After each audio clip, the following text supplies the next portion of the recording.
महाराष्ट्रातील लोकप्रिय मराठी वाहिनी न्यूज वन महाराष्ट्र करतो। आपण आलात त्याबद्दल आपले आभार मानतो। हा दुसरा सीझन सुरू करताना पहिल्या सीझन बद्दल आपल्याला काही सांगणं गरजेचं आहे। तर गेल्या वर्षी आपला पहिला कृषी सीझन केला, आपण ट्रायल सीझन म्हणून तो केला। आपण हा कारखाना जुना ज्यावेळेस 10-12 वर्ष बंद असलेला कारखाना ताब्यात घेतला, तो अत्यंत जीर्ण अवस्थेमध्ये झालेला होता। त्याला आपण अत्यावधक मशिनरीचं काम करून घेऊन टेक्नॉलॉजी बदलून त्याला 5000 टन मेट्रिक टनाचा कारखाना केला। घाईगडबडीमध्ये काही कामं राहिले होते, ती काम त्याच्यामुळे थोडं क्रशिंग आपल्याला गेल्या वर्षी म्हणावं तेवढं समाधानकारक झालं नाही गेल्या वर्षी, तरी पण आपण 4.5 लाख क्रशिंग करण्याचा प्रयत्न केला। आणखी ह्या वर्षी चांगले त्याच्यात जे काही कमी राहिलेल्या होत्या त्या ह्या वर्षी आपण सुधारणा करून घेतलेल्या आहेत।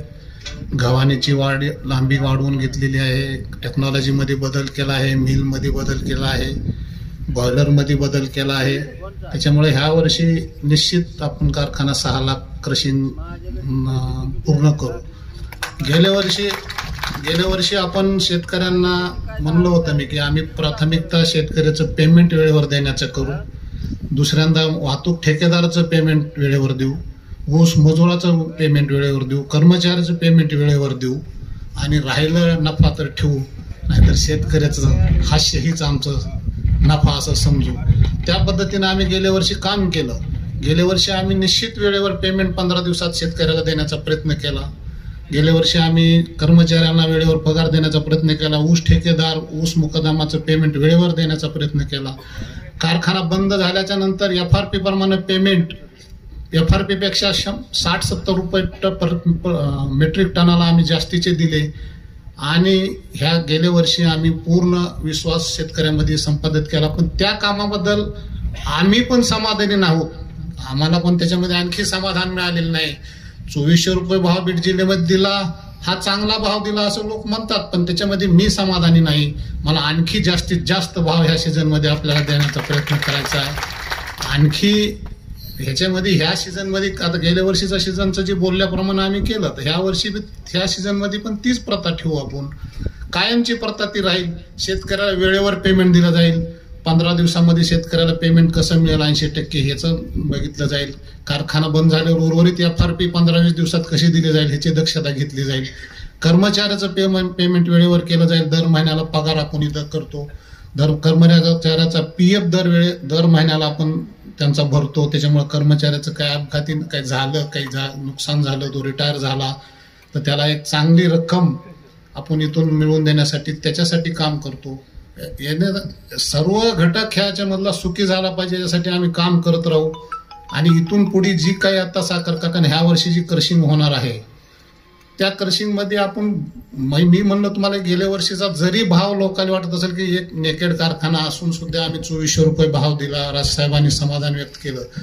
ठीक, समाधान व्यक्त करणं ह्या परिस्थितीमध्ये बरोबर आहे, पण आम्हाला आणखी समाधान आम्हाला पण लाभलेलं नाही। आम्ही जोपर्यंत शेतकऱ्याला, कारण मी जिकडं लातूर जिल्ह्यामध्ये काही कारखान्याचं नेतृत्व म्हणजे बघतो, आता जागृती शुगरचं सध्या मी तिथं काम बघतो, तर जागृती मराठवाड्यामध्ये नंबर 1चा भाव आम्ही जागृती शुगरच्या माध्यमातून देतो, मराठवाड्यामध्ये आणि विदर्भामध्ये नंबर 1चा भाव। तर ती स्टेप आपल्याला गाठण्यासाठी ते 2-3 वर्ष थोडं काम करावं लागणार आहे, त्याच्यामध्ये दुष्काळी परिस्थितीला बी समोर जावं लागणार आहे। ह्या सगळ्या परिस्थितीला सामोरं जात असताना एकच आमच्या समोर उद्दिष्ट राहणार आहे की शेतकरी हा केंद्रबिंदू मानून आम्ही काम करू, शेतकऱ्याच्या जीवनामध्ये आर्थिक परिवर्तन आणू आणि त्याच्यात नवीन प्रयोग आम्ही करू। आता नवीन प्रयोग आता ते आपण पाटलांनी सांगितलं, स्वीटकॉर्न ज्वारी 3 महिन्यामध्ये येतं, जसं आपण सोयाबीन 3 महिन्यामध्ये पीक येतं, तसं ऊसाच्या काकरीमध्ये सुद्धा तुम्ही ती पेरू शकता किंवा बाजूला थोडी पेरू शकता। त्याचा एकरी येईल त्यांनी 25 टन 27 टन सांगितलं, आपण 20 टन जरी धरला तरी 2000 रुपये भाव दिला तरी त्याचे 5×2=10 म्हणजे 40-1,000 रुपये त्याचे पर एकरी त्याचं उत्पन्न होणार आहे। आणि तसं ते आणि वरचेवर आता ही प्रयोग आहे, प्रयोग असताना पहिल्या दिवशी काय होणार हे आपण सांगू शकत नाही, पण पुढच्या वर्षी त्याचे रिझल्ट बघून आपण निश्चित त्याच्यात भावामध्ये सुद्धा वाढ करू शकतो। जसं आता आम्ही सांगितलं आमच्या मेळाव्यामधून शेतकऱ्याला आमचे कृषी अधिकारी हातनाक्याने मेळाव्या घेऊन गावगाव सांगितलं, व कारखाना आम्ही अद्यावत केलाय, सगळी मशिनरी अद्यावत केली, त्याच्यामध्ये थोडाही शेतकऱ्याचा पोल बगॅसमध्ये जाणार नाही याची आम्ही काळजी घेतली आहे. तसे आता शेतकऱ्यांनी चांगल्या जाती शेतामध्ये लावणं पण गरजेचं आहे.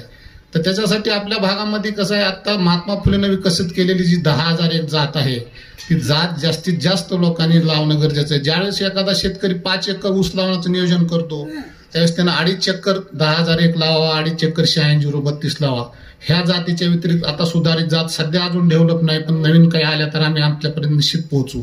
पण ह्या 2 जाती जर आपल्या भागामध्ये डेव्हलप झाल्या, 671 आता जरा जात ही झाली, आता मागं पडली. पण नवीन जातीमध्ये आता ही आपल्याला 10,001 आणि 86-032 जर समीकरण चांगलं केलं आपण 50% 50% व 60-40, कारण 10,001 जातीमध्ये दुसरं एक वैशिष्ट्य आहे, त्याच्यात रिकव्हरी चांगली आहे, उतारा चांगला आहे. पण ती 12 महिने 13 महिन्यामध्ये गेली की ती जात पोंग होती, म्हणून तिला 12 महिन्यात राहणं पण गरजेचं आहे. त्याच्यानंतर दुसरं एक आपल्या शेतकऱ्याला मी सांगू इच्छितो की आम्ही आमच्या जागृतीचे MD सगळी इथं आलेली टीम सगळी, तर आम्ही तिथं जागृतीमध्ये एक शिवार पाणी म्हणून शेतकऱ्याला प्रोग्राम ठेवला होता. तसा आम्ही इथं पण पुढच्या वर्षी इथं करणार आहेत. आपण जे अपरिपक्व ऊस घालण्याचा जे कारखान्याला प्रयत्न करतो तो एकदम चुकीचा आहे, कारण त्याच्यामध्ये तुमचंच नुकसान जास्त होत आहे. का आम्ही त्याच्यात अनुभवलंय, प्रत्यक्ष शेतकऱ्याला बांधावर नेऊन दाखवलंय आम्ही. तुम्ही 10व्या महिन्यात जर ऊसाचं वजन केलं, एक तुकड्यामधले 5 ऊस आणून त्याचं वजन केलं, त्याचं वजन बघितलं, त्याची नोंद ठेवली, 11व्या महिन्यात त्या ऊसाची नोंद ठेवली, 12व्या महिन्यात वजन करून नोंद ठेवली आणि 12.5 महिन्यात ऊसाची नोंद केली, तर 5 ऊसामागं अर्धा किलोचा फरक हा पडतो. कारण ती त्यांनी सांगितल्याप्रमाणे त्याच्यामध्ये साखर भरती ही 12व्या महिन्यातच. 10व्या 11व्या महिन्यात ऊसामध्ये साखर न बसल्यामुळे आपली कल्पना असते की हिरवागार ऊस आहे म्हणजे वजन भरल, तर त्याचं वजन भरत नाही. तर असं तुम्ही स्वतः प्रयोग करू शकता. तो तर अर्धा किलोचा फरक त्याच्यामध्ये पडतो, म्हणजे तुमचा असा एकरी टनेजमध्ये तो कमीत कमी 10 ते 12 टनाचा फरक पडू शकतो. म्हणून कच्चा ऊस शेतकऱ्यांनी ठरवलं पाहिजे की मी द्यायचा नाही, माझ्या ऊसाला 12 महिने पूर्ण झाल्याशिवाय ऊसच द्यायचा नाही. हे ठरवलं तुम्ही तर 100% आपली आणि त्याची 12 महिन्याचा ऊस आल्यामुळे तर रिकव्हरी वाढणार आहे. रिकव्हरी वाढली की 100% भाव आपल्याला वाढणार आहे. आम्ही जी तिथल्या कारखानदारीमध्ये करतो ते आम्ही इथं करायला सांगतोय तुम्हाला, दुसरं काहीच नाही. तिथं आम्ही काय केलं, शेतकऱ्याला ऊसाच्या जाती निवडायला लावल्या. 86-032 10,001 ह्याच्याशिवाय आता आमच्या भागामध्ये जात नाही दुसरी कुठली. जवळजवळ 10% प्रमाण कुठंतरी असन, जवळजवळ हद्दपार केला बाकीच्या जाती आम्ही. तर त्या जाती आपण इथं प्राधान्याने लावाव्या, जेणेकरून आपल्याला ही सगळ्या रिकव्हरी वाढून जास्तीत जास्त भाव देण्यासाठी आता आम्ही काही नवीन प्रोजेक्ट पण आम्ही घेणार आहेत. इथेनॉल प्रोजेक्ट घेणार आहेत, CNGचा प्रोजेक्ट घेणार आहेत. म्हणजे ह्या कारखान्यामधून प्रत्येक निघलेल्या घटकापासून त्याचा वापर आपण केला जाणार आहे, त्याचा फायदा शेतकऱ्याला भाव देण्यामध्ये आम्ही करणार आहेत. पण त्याच्यासाठी आम्हाला 2-4 वर्ष काम करावं लागेल. असं काही जादूची कांडी नाही, 1 दिवसात काही होणं. पण तरी आहे ह्या कारखान्यामध्ये सुद्धा नियोजन करून आम्ही जास्तीत जास्त शेतकऱ्याला भाव देण्यासाठी आम्ही प्रयत्न करणार आहोत. तुम्ही त्याच्यामध्ये कुठलीही शंका बाळगण्याचं कारण नाही. 15 दिवसाला पेमेंट होणार आहे आणि गेल्या वर्षीपेक्षा निश्चित आपला भाव मोठ्या रकमेनं चांगला राहणार आहे, एवढं मी आपल्याला आश्वासित करतो. हा कारखाना ताब्यात देण्यासाठी ज्यावेळेस ताई मला सारखं आग्रह करायच्या, मला 3-4 वर्ष त्यांनी मला सतत वेळ म्हणले की बाबा ही कारखाना मी तुमच्याशिवाय काही मी ताब्यात देणार नाही कुणाला, नसेल तर मग ना बंदच राहिलेलं चांगलं. मला नाईलाजानं ताईला 5व्या वर्षी म्हणावं लागलं की ताई करतो सुरू, आता मग घेऊ. ताईनी पण त्याच्यामध्ये आम्हाला विश्वास टाकला, दादानी विश्वास टाकला, आदित्य पाटलाने आमच्या सोबत दिलं आणि आम्ही सर्वजण मिळून आता हे सर्व प्रयत्न करतो. ताईचे आशीर्वाद आमच्या पाठीशी असल्यामुळे आम्ही त्याच्यात आणखी नव्या उमेदीनं काम करू आणि सर्व मित्र परिवाराचं सहकार्य असतं. हा कारखान्यामध्ये कधी आम्ही राजकारण करणार नाही, पहिलंच मी ताईला सांगून या कारखान्यामध्ये आलो. कारण राजकारण कारखान्यामध्ये केलं की ते कारखाने लयाला जायला वेळ लागत नाही. इथं शेतकरी केंद्रबिंदू मानूनच काम केलं पाहिजे, ही दृष्टी ठेवूनच आम्ही इथं आलेलो आहोत.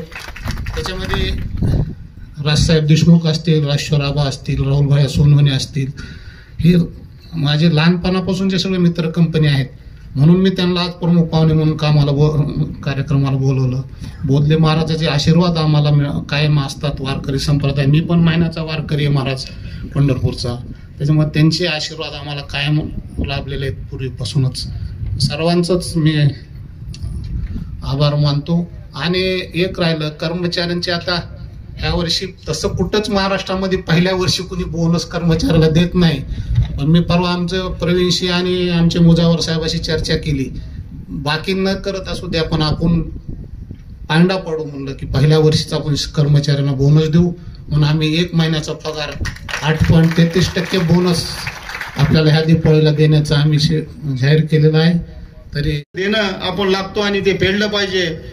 म्हणून त्याच तत्परतेनं कैलासवासी विलासराव देशमुख साहेब असतील, दिलीपराव साहेब असतील, यांच्या सानिध्यात शिस्तीत काम करणारा एक शिलेदार म्हणून त्यांचा काम केलं ते लक्ष्मणराव मोरे. त्यांचा प्रत्येक ठिकाणी नीटनेटकेपणा असतो. मग ते लग्न सोहळा असेल, कुठला कार्यक्रम असेल, कारखान्याचा गाळपचा कार्यक्रम असेल, ही सगळी जबाबदारी आपल्या खांद्यावर घेऊन नीटनेटकपणा त्याच्यात असला पाहिजे, याच्यावर त्यांचं बारीक लक्ष असतं. आणि हा कारखाना चालवत असताना बीड जिल्ह्यातलाच नाही, मराठवाड्यातला नाही तर महाराष्ट्रातल्या पहिल्या 1-2 कारखान्यामध्ये मी शेतकऱ्यांना भाव द्यावा अशी एक उर्मी प्रवीण भैयांनी आणि त्यांनी आणि आपले आदित्य दादांनी मनाशी बाळगून हे एक जे होम चालू केला विकासाचा आणि शेतकऱ्याच्या जीवनात क्रांती आणि त्याच्या खिशात अर्थ निर्माण करण्याचा, ह्या होमामध्ये आपण सगळे शेतकरी मिळून समिधा टाकू. त्यांना शुभेच्छा देऊ. ताई आणि दादा यांनाही शुभेच्छा देऊ. आपण आम्हाला बोलवलं, आपले आभार. व्यासपीठावरील सगळ्याचे नाव घेतले असते, सगळे परिचित, पण आदरणीय व्यासपीठ सर्वांची माफी मागतो आणि थांबतो. जय हिंद, जय महाराष्ट्र. उपस्थित असलेले सर्व शेतकरी बांधव आणि कर्मचारी मित्रांनो, आज कारखान्याच्या दुसऱ्या गळीत हंगामाला इथे गंगामाऊली सुरुवात करत आहे. आणि आता प्रवीण भाईंनी त्यांच्या प्रास्ताविकामध्ये अतिशय सविस्तरपणे आपली सगळी टेक्निकल बॅकग्राऊंड आणि काय काय चाललंय कारखान्याचं हे आपल्या समोर मांडलं. म्हणून मी त्याच्यात जाऊ इच्छित नाही. मी फक्त एकच सांगू इच्छितो की जेव्हा हा कारखाना परत चालू करण्याचं एक आम्ही मनात घेतलं, तेव्हा ताई आणि आम्ही सर्वांच्या चर्चेत एकच आलं की मोरे साहेबांशिवाय आपल्या मराठवाड्यात कुणीही कारखाना नीटपैकी पुढे चालू शकणार नाही आणि शेतकऱ्याला न्याय देऊ शकणार नाही. आणि म्हणून आम्ही त्यांना एक विनंती केली. खरं तर त्यांची ख्यातीच अशी आहे की आता ते कारखान्याचे डॉक्टर म्हणूनच त्यांची एक ओळख इकडे व्हायला लागली या भागामध्ये.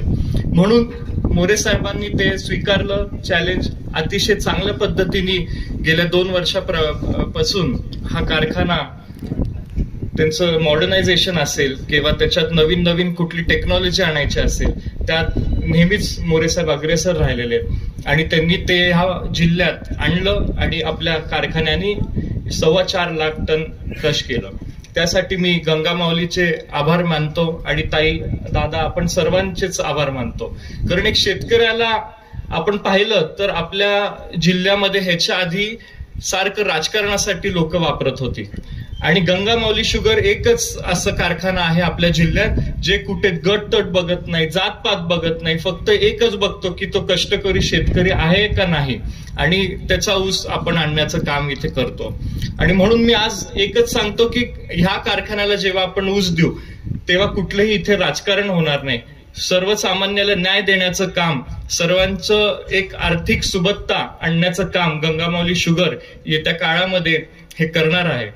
आपण आत्ताच राहुल भाई सुद्धा म्हटले, हा कारखाना आता अजून पुढचे बाय प्रोडक्ट्स इकडे झालेले नाहीयेत. पण येत्या काळात मोरे साहेबांची एक संकल्पना आहे की अनेक बाय प्रोडक्ट ह्या कारखान्यात जे काही रॉ मटेरियल येईल ते कुठलंही वेस्ट होणार नाही, अशी एक त्यांची संकल्पना आहे. म्हणून येत्या काळामध्ये अनेक बाय प्रोडक्ट, इथेनॉल असेल, बायोगॅस असेल, अनेक गोष्टी त्यांचा मानस आहे करायचा. म्हणून आपण ह्या कारखान्याला साथ द्या. आणि मी आपल्याला एक शब्द देऊ इच्छितो की हा कारखाना आपली मान कधी खाली पाडून देणार नाही आणि ह्या पूर्ण परिसरात आर्थिक क्रांती, आर्थिक सुबत्ता ह्या आपल्या पंचकृषीतल्या शेतकऱ्याच्या आयुष्यात आणल्याशिवाय राहणार नाही. आज मी जास्त काही बोलणार नाही कारण सर्वच आमचे ज्येष्ठ मान्यवर इथे आहेत आणि त्यांचं मनोगत आपण ऐकण्यासाठी इथे एकत्रित झालो आहोत. परत एकदा मी आपल्या सर्वांनाच या नवीन गळीत हंगामासाठी शुभेच्छा देतो आणि माझे 2 शब्द संपवतो. धन्यवाद. मार्गदर्शन नियोजन करतील मोरे आणि सगळेच श्रीमंत होतील शेतकरी सारे. मला वाटतं असा हा मंत्र पुढे घेऊन जातात. धन्यवाद. यानंतर मी विनंती करतो आदरणीय किरण पाटील साहेब यांना विनंती करतो की आपण संबोधित करावं. आदरणीय किरण भैया पाटील साहेब.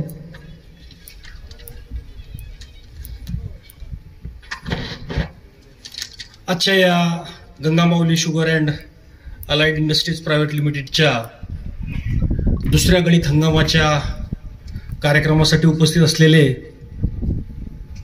या जिल्ह्याचे आणि समस्त वारकरी मंडळाचे अध्यक्ष हरिभक्तपरायण प्रकाश महाराज बोदले साहेब, या कार्यक्रमासाठी आवर्जून उपस्थित असलेल्या देशाच्या नेत्या माननीय खासदार रजनीताई पाटील, आदरणीय आपल्या सगळ्यांचे नेते आदरणीय अशोक पाटील साहेब, गंगामाऊली शुगरचे चेअरमन सन्माननीय लक्ष्मणरावजी मोरे साहेब, हरिभक्तपरायण लालासाहेब नाना पवार, आदित्यदादा पाटील साहेब, राजेश्वर आबा चव्हाण, राजसाहेब देशमुख, आदरणीय राहुल भैया, उद्धव बापू आपेगावकर, हनुमंतरावजी मोरे साहेब, प्रवीण भैया मोरे, गोविंदरावजी देशमुख साहेब, पांडुरंग पाटील साहेब, नवनाथ बापू थोटे आणि मंचावर उपस्थित असलेले सर्व, कारण वेळ भरपूर झालेला त्याच्यामुळे मीही जास्त नावं घेण्यापेक्षा आणि या ठिकाणी उपस्थित असलेले सर्व आपल्या जिल्ह्यातले आणि तालुक्यातले शेतकरी बंधू आणि मला ताईसाहेब 1999चा दिवस आठवतो. मी साखर भवनामध्ये होतो आणि महाराष्ट्र राज्य सहकारी बँकेच्या बैठकीमध्ये आपल्या कारखान्याचा LC ओपन झाला होता. मी त्या दिवशी आदरणीय दादांच्या सोबत, आपले बटूदादांच्या सोबत, आपल्या माझे वडील आमच्या सोबत आम्ही साखर भवनमध्ये होतो आणि 1999च्या दिवशी, ज्या दिवशी या कारखान्याचा LC ओपन झाला होता, त्या दिवशीचा आपल्या चेहऱ्यावरचा आनंद, आदरणीय दादांच्या चेहऱ्यावरचा आनंद मला आजही दिसतो. आणि निश्चितपणे मधल्या काही काळामध्ये काही तांत्रिक अडचणींमुळे आपल्याला या कारखान्यामध्ये म्हणावं तशा पद्धतीने उत्पादन घेता आलं नाही, परंतु खरंच या कारखान्याचं नशीब, या कारखान्याचं वैभव आणि समोर बसलेल्या शेतकऱ्यांचं इथून पुढचं जे नशीब आहे ते निश्चितपणे उज्ज्वल आहे.